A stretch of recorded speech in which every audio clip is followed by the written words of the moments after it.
Breaking news now. Dominion Voting Systems say they categorically deny any and all of President Trump's claims that their voting machines caused any voter fraud in key swing states or electoral fraud.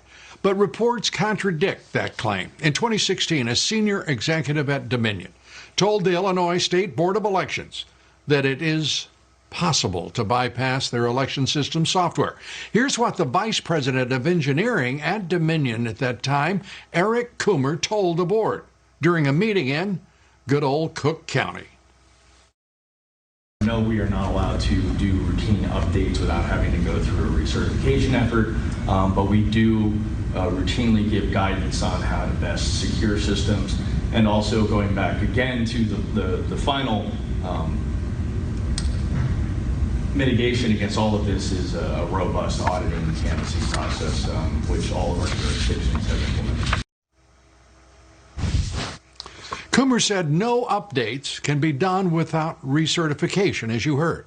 Mr. Coomer's assurances of a secure system, however, are contradicted by the fact that various vendors, election officials, and others reportedly can access the voting machine code without an update being required. And we know that there were updates on those machines a day before the election. Well, joining us tonight is Sidney Powell, a member of President Trump's legal team, General Flynn's defense attorney, a great American and prominent appellate lawyer. Great to have you with us, Sidney. Let's start with Thank Dominion. A straight-out disavowal of any claim of fraud against the company, its software or machines. Your reaction? Well, I can hardly wait to put forth all the evidence we have collected on Dominion, starting with the fact it was created to produce altered voting results in Venezuela for Hugo Chavez, and then shipped internationally to manipulate votes for purchase in other countries, including this one. It was funded by money from Venezuela and Cuba, and China has a role in it also. So if you want to talk about foreign election interference, we certainly have it now. We have staggering statistical evidence. We have staggering testimony from witnesses, including one who was personally in briefings when all of this was discussed and planned, beginning with Hugo Chavez and how it was designed there, and then saw it happening in this country. As soon as the state shut down on election night and stopped counting, those are the states where the most egregious problems occurred.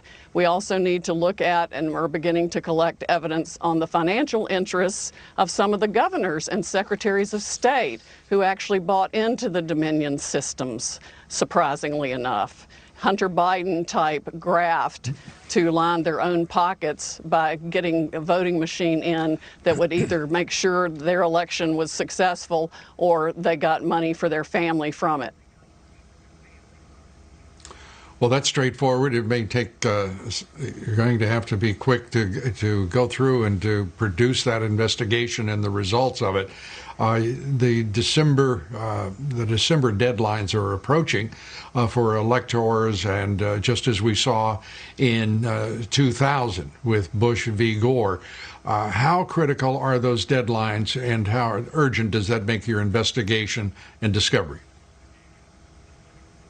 Well, for fraud this serious, I think even if the states are stupid enough to go ahead and certify the votes where we know the machines were operating and producing altered election results, if they're stupid enough to do that, then they will be set aside by the fraud also. I mean, we are talking about hundreds of thousands of votes. President Trump won this election in a landslide.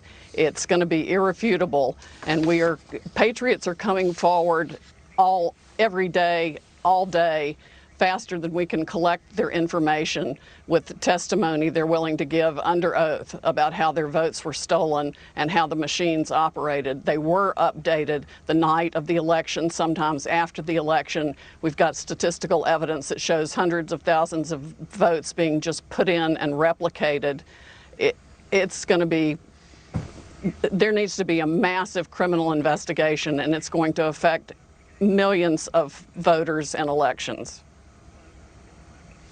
With these allegations, these charges, is the FBI already carrying out an investigation of these voting companies where their servers are domiciled? And in at least three instances, we know they're in foreign countries. Tell us where the Justice Department is in all of this. I wish I knew. I'm not on the inside, so I'm not privy to that information. I know that even Democratic senators and congresspeople for years have reported problems with this system to the FBI and to the government, and nobody's done a blooming thing about it. The people in the election security part of the Department of Homeland Security need to be fired yesterday. They're absolutely ridiculous. Of course, Chris Wray needs to be fired too, because the only FBI interview of any witness was to intimidate him and try to get him to change his truthful testimony 4 hours by an anti-Trump FBI agent. They still have politics infecting the FBI instead of just following the law. We are on the precipice of, this is essentially a new American revolution.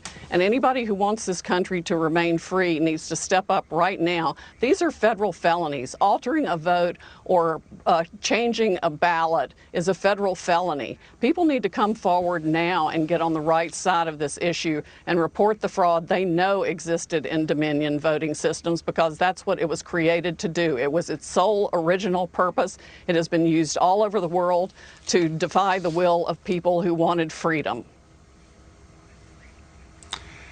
Sidney, at the outset of this broadcast, I said that this is the culmination of what has been over a 4-year effort to overthrow this president, to first deny his candidacy, the election, but then to overthrow his presidency.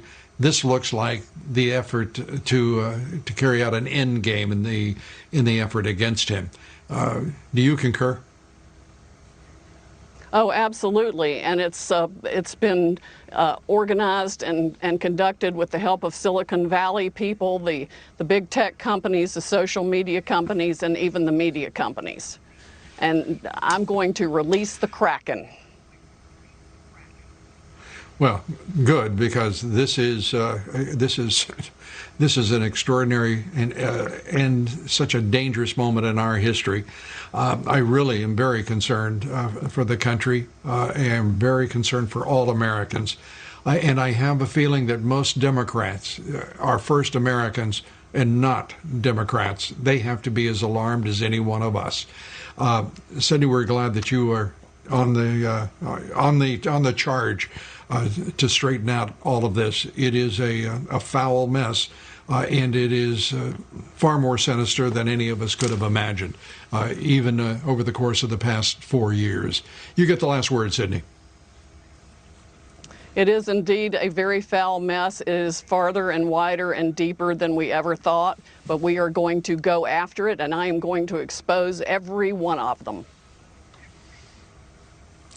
Sidney Powell, thanks for being with us, and thanks for all that you're doing.